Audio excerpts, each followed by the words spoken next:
Le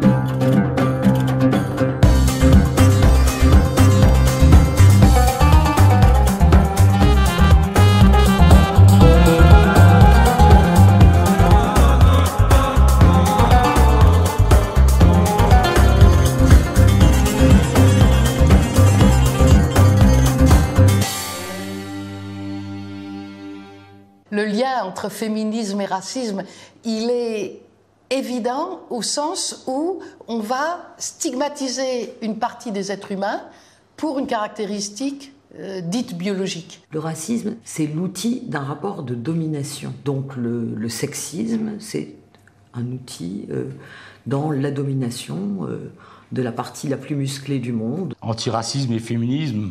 C'est la même chose que d'être d'être noir, d'être juif, etc., d'être stigmatisé femme, alors que dans beaucoup de choses de la vie, tout n'est pas sexué théoriquement. Voilà.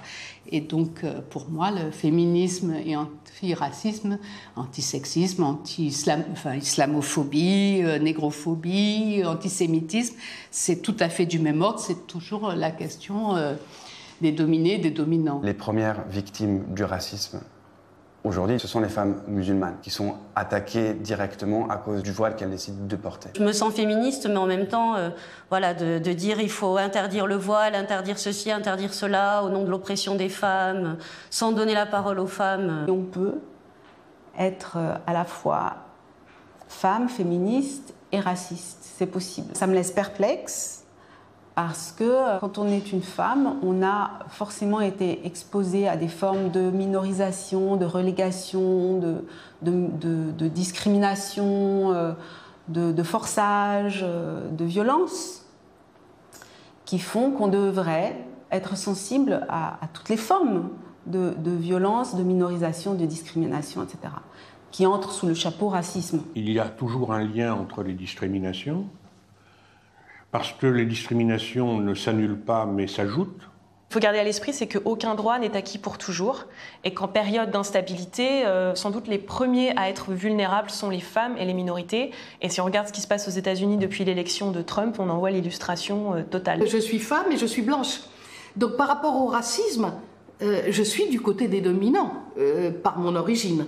Alors que par rapport au genre, je suis du côté des dominés. Le militantisme des années 70 dans lequel moi j'ai participé était un militantisme de femmes occidentales, blanches, judéo-chrétiennes ou christiano-judaïques, si on veut. C'était extrêmement bordé et qu'on n'avait pas considéré ni les femmes afro-américaines ni les femmes musulmanes, et que ce pour le quoi on militait était vraiment pour nous, les femmes blanches occidentales.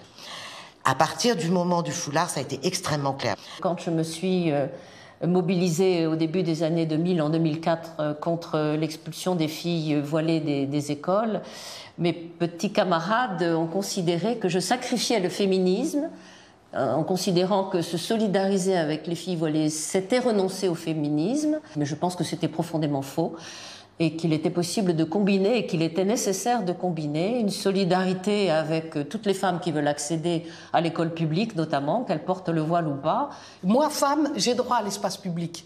Et donc, je revendique ma possibilité d'être dans l'espace public à l'égalité des hommes. Mais jamais je ne me laisserai séparer de mes sœurs de combat, même si je considère qu'elles, par leur foi, par ceci, elles acceptent des choses que moi, je n'accepterai pas. Je suis athée depuis l'âge de 13 ans. J'étais plutôt favorable à la loi sur le foulard à l'école, mais là aussi j'ai évolué. Je considère aujourd'hui que c'est surtout un instrument islamophobe avec une volonté d'extension sur tous les espaces publics, une lutte islamophobe clairement organisée par l'État et qui servait en plus à détourner de tous les problèmes de l'heure. Les femmes voilées et le burkini, prenons les deux derniers exemples les plus criants, les femmes ont été ostracisées, les médias s'en sont donnés à gorge déployée.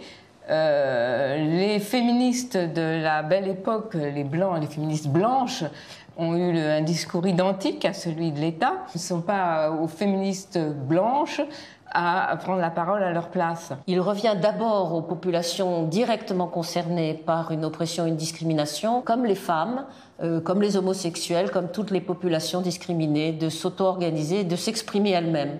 Voir ces féministes qui se sont battues à juste titre pour pouvoir faire des groupes femmes dans les années 70, ne pas comprendre que d'autres oppressions provoquent le même besoin, je suis triste.